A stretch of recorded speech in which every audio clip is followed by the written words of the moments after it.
a smart way to deal with it is just saying okay and then doing whatever you want. Eventually, if those people still want to be in your life, they'll fucking be in your life. Otherwise, they'll fuck off.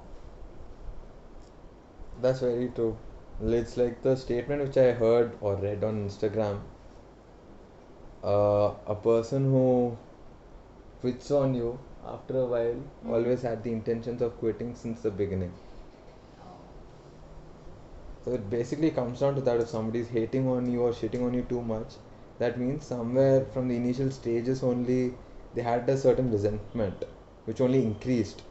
It started off with a resentment which increased to the point of hate where they need to voice out now. That's what happens, and again, it's common. People care too much about other people's lives than their own lives. So they're concerned with what he or she has to do than what he or I have to do. That is why they're more interested in your life. And then now, how are you going to conclude that? And main thing that my takeaway was I don't have to give justification to everything or explain it to them for them to understand whatever I'm doing. So I'm just going to listen to them. And if I feel they make sense, I want to make changes, I'm going to make changes. Otherwise, I'm just going to let it be. Do whatever I want to do.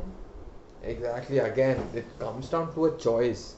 You can't make a decision of following their advice and then cry saying it's because of you I fucked up.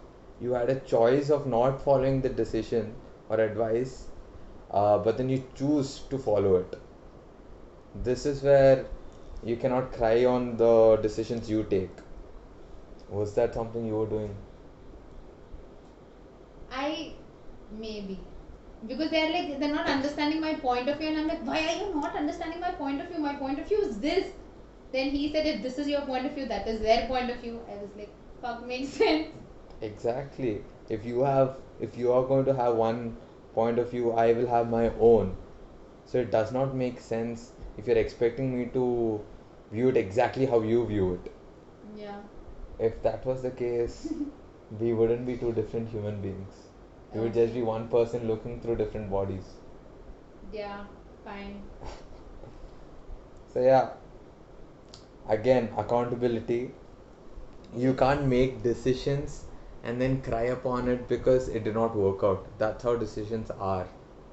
That's how they are in every aspect of life. It can be at home or even in business. You make a decision and then you deal with it.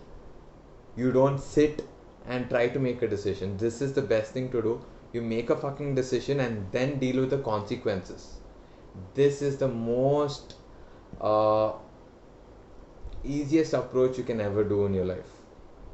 Making a decision, it's only tough when you think about it. So if I give you, are you on 75 hard challenge? Yes. Okay, now if I give you a box of Nutella and ask, are you going to eat? If you give it time and think of it, that's when you can't make a decision. But the moment I present it to you, if you say no, I'm not going to eat, decision has been made, and then you will be dealing with the consequence of the thoughts of eating it.